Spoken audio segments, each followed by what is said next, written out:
Production കൂട്ടിയാണ് അവർ മലപ്പുറത്ത് seat കൂട്ടിയത്.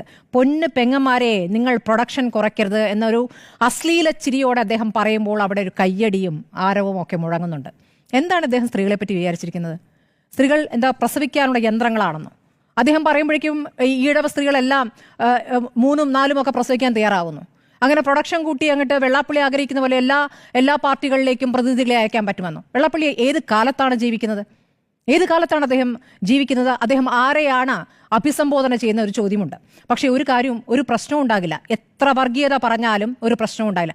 ഇത് നേരത്തെ പി സി ജോർജ് അങ്ങനെ പറഞ്ഞിട്ടില്ലല്ലോ എന്ന് ശ്രീ ആൻഡോ പറഞ്ഞല്ലോ. പി സി ജോർജും സമാനമായ കാര്യങ്ങൾ പറഞ്ഞിട്ടുണ്ട്. അല്ല, പി സി ജോർജ് പറഞ്ഞിട്ടുണ്ട്. പി സി ജോർജ് എന്റെ ചർച്ചയിൽ തന്നെ പറഞ്ഞിട്ടുണ്ട്. അതായത് ക്രിസ്ത്യൻ സ്ത്രീകൾ നന്നായി പ്രസവിക്കണം, ഇത് പ്രൊഡക്ഷൻ ഹൗസ് ആണെന്ന് പറഞ്ഞിട്ടുണ്ട്. കാരണം എന്താ വെച്ചാൽ എണ്ണം കുറയുകയാണ്, അപ്പം നമുക്കും ആളെ കൂട്ടണം എന്ന കാര്യം പി സി ജോർജും പറഞ്ഞിട്ടുണ്ട്. അതിൽ ഒരു തർക്കം പോലും ഉണ്ടായി ആ കാര്യത്തിൽ, ആ സംസാരത്തിൽ. അപ്പോൾ നേരത്തെ കല്യാണം കഴിക്കണമെന്ന് കൂടി പറഞ്ഞു. നേരത്തെ കല്യാണം കഴിച്ചാലേ കൂടുതൽ കുട്ടികൾ ഉണ്ടാവുകയെന്നും കൂടി പറഞ്ഞു. അപ്പോൾ രണ്ടും മോശമല്ല. രണ്ടുപേരും ഒരേപോലെ പ്രതികരിച്ചുകൊണ്ടിരിക്കുകയാണ്. ഇവിടെ മുസ്ലിം വിരോധമാണ് അതിൻ്റെ ആണിക്കല്ല്. അപ്പോൾ അത് പറഞ്ഞുകൊണ്ടിരിക്കുന്നു. പിന്നെ മലപ്പുറത്തെക്കുറിച്ച് സത്യമാണ് പറഞ്ഞത്. നോക്കൂ, അദ്ദേഹം തിരുത്തിയിട്ടില്ല. നിലമ്പൂരിൽ പറഞ്ഞ പ്രസംഗം അദ്ദേഹം ആവർത്തിക്കുന്നു. അപ്പോൾ തിരുത്തിയോ അദ്ദേഹത്തെ കൊണ്ടു നടക്കുന്നവർ? ഈ പ്രസംഗത്തിന് ശേഷമല്ലേ അദ്ദേഹത്തിന് പൊന്നാടി അണിയിക്കാൻ പിണറായി വിജയൻ പോയത്? അന്ന് പിണറായി വിജയൻ പറഞ്ഞ എന്താണ്? കുമാരനാശേനേക്കാൾ ആ സീറ്റിലിരുന്ന ആളാണ്. അതോടൊപ്പം ശ്രീനാരായണ ഗുരുവിൻ്റെ തത്വങ്ങൾ കൃത്യമായി നടപ്പാക്കുന്ന SNDP യോഗം ജനറൽ സെക്രട്ടറി. എന്തൊരു പുകഴ്ത്തലായിരുന്നു! ഈ പ്രസംഗമൊക്കെ കേരളം കണ്ടതല്ലേ? ഇപ്പോൾ നടത്തിയിരിക്കുന്ന പ്രസംഗം പിണറായി വിജയൻ കാണുന്നുണ്ടോ? അപ്പോൾ അദ്ദേഹം എന്ത് അധികാരത്തെക്കുറിച്ചാണ് പറയുന്നത്? കേരളത്തിൽ ഇടതുപക്ഷം ഭരിച്ച ഇപ്പോൾ 9 വർഷമായല്ലോ. ഒരു ഈഴവ മുഖ്യമന്ത്രിയല്ലേ? മുൻപ് ഇടതുപക്ഷം ഭരിച്ചപ്പോഴും ഒരു ഈഴവ മുഖ്യമന്ത്രിയല്ലേ?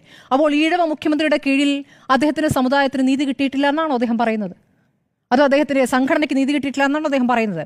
പിന്നെ പറയുന്നു ശ്രീനാരായണ യൂണിവേഴ്സിറ്റി സ്ഥാപിച്ചിട്ട് മുസ്ലിമിനെ VC ആക്കിയെന്ന്. മന്ത്രി മുസ്ലിം ആയതുകൊണ്ട് മുസ്ലിം വികാരമുണ്ടായി. മുസ്ലിം വികാരമുണ്ടായതിനെ കുറ്റം പറയാമായില്ല. VC ആയി ഒരു മുസ്ലിം ഇല്ലാത്തതുകൊണ്ടാണ് മുസ്ലിമിനെ വെച്ചതെന്ന് മന്ത്രി എന്നോട് പറഞ്ഞു. മുസ്ലിമിന് മുസ്ലിം എന്ന വികാരമാണ്. അവർക്ക് ഇടത് എന്നോ വലുതോ എന്നോ ഇല്ല. എല്ലാം പിടിച്ചടക്കണം.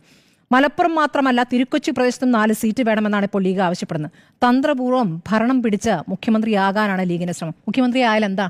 ലീഗിന് മുഖ്യമന്ത്രി ആയിക്കൂടെ? ലീഗിന് സുയേഷ് ഒരു കാലത്ത് മുഖ്യമന്ത്രി ആയിരുന്നില്ലേ? കുറച്ചു കാലത്ത്. ഒരു മുസ്ലിം മുഖ്യമന്ത്രി ആയാൽ എന്താണ് സംഭവം? എന്താ കുഴപ്പം? എന്താണേ വെള്ളാപ്പള്ളിക്ക് എന്താ പ്രശ്നം? വെള്ളാപ്പള്ളി ഈഴവർക്ക് വേണ്ടി എന്താണ് ചെയ്തിരിക്കുന്നത്? ഈ പറയുന്ന കുറേ വിദ്യാഭ്യാസ സ്ഥാപനങ്ങൾ തുടങ്ങിയിട്ടുണ്ട്. ആ വിദ്യാഭ്യാസ സ്ഥാപനങ്ങളിൽ ഈഴവർ ആയി പോകുന്ന അധ്യാപകർക്ക് പണം കൊടുക്കാതെ അവിടെ കയറാൻ പറ്റും? ആർക്കെങ്കിലും അല്ല, ഈഴവർക്കാണല്ലോ, ഈഴവർക്ക് വേണ്ടിയാണെന്നാണല്ലോ പറയുന്നത്. സമുദായത്തിലെ എത്ര പേർക്ക് അവിടെ സൗജന്യമായി ജോലി കൊടുത്തിട്ടുണ്ട്? അങ്ങോട്ട് എത്ര ലക്ഷങ്ങളാണുള്ളത്? ആ ലക്ഷങ്ങളുടെ കണക്ക് പുറത്തേക്ക് പറയാൻ വെള്ളാപ്പള്ളി തയ്യാറുണ്ടോ? എന്ത് സമുദായത്തിന്റെ കാര്യമാണ് പറയുന്നത്? ഇതെന്താ വെച്ചാൽ തെക്ക് കേന്ദ്രീകരിച്ചിരിക്കുകയായിരുന്നു, വടക്കോട്ട് പോയിട്ടില്ലായിരുന്നു. എന്നിട്ട് വടക്കോട്ട് പോയി ഇങ്ങനെ അങ്ങോട്ട് വേഗത്തിൽ ഉണ്ടാക്കാൻ പറ്റുമെന്ന് വിചാരിച്ചിട്ടാണ് അവിടെ ശ്വാസം മുട്ട് പറഞ്ഞത്. പക്ഷെ അവിടെ ആരും അത് ചെവികൊള്ളാൻ നിന്നില്ല. എന്നിട്ട് അദ്ദേഹത്തിന്റെ മകന്റെ പാർട്ടിയിൽ നിന്ന് പോലും ഒരു സ്ഥാനാർത്ഥി അവിടെ നിൽക്കാൻ തയ്യാറായോ? BDJS സ്ഥാനാർത്ഥി നിൽക്കാൻ തയ്യാറായോ? ഇല്ല. അപ്പോൾ ഇതാണ് വെള്ളാപ്പള്ളിയുടെ പ്രസംഗം. അപ്പോൾ വിദ്യാഭ്യാസ രംഗത്തിന്റെ അന്തകനാണ് PJ ജോസഫ് എന്ന് പറയുന്നു. 34 സ്ഥാപനമാണ് ഒറ്റയടിക്ക് സ്വന്തം സമുദായത്തിന് കൊടുത്തെന്ന് പറയുന്നു. സമുദായത്തിന് അർഹമായ പാർട്ടി ഏത് പാർട്ടി കൊടുക്കുന്നോ അത് അവർക്ക് വോട്ട് ചെയ്യണം. പിന്നെ അദ്ദേഹം പറഞ്ഞിരിക്കുന്നത് മറ്റേ നായാടി മുതൽ നമ്പൂതിരി വരെ നിർത്തി കേട്ടോ. നായാടി മുതൽ ക്രിസ്ത്യാനി വരെ എന്നാണ് പുതിയത്. അതായത് ഒരു ഘട്ടത്തിൽ അദ്ദേഹം തോന്നുന്നു BJP ആഗ്രഹിക്കുന്ന മറ്റേ ക്രിസ്ത്യൻ വോട്ട് കൂടി കിട്ടുക എന്നുണ്ടല്ലോ. അപ്പോൾ നായാടി മുതൽ ക്രിസ്ത്യാനി വരെ എന്ന് പറയുന്നു. ഒരു ഘട്ടത്തിൽ അറിയാതെ പറഞ്ഞു പോകുന്നതാണ്. അപ്പുറത്ത് ഈ ക്രിസ്ത്യാനികൾക്ക് കൂടുതൽ കൊടുക്കുന്നുണ്ടല്ലോ എന്ന ചോദ്യം വരികയാണ്.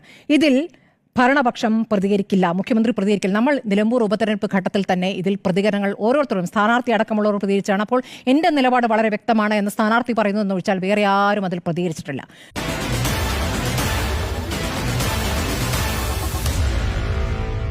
Meet the editors.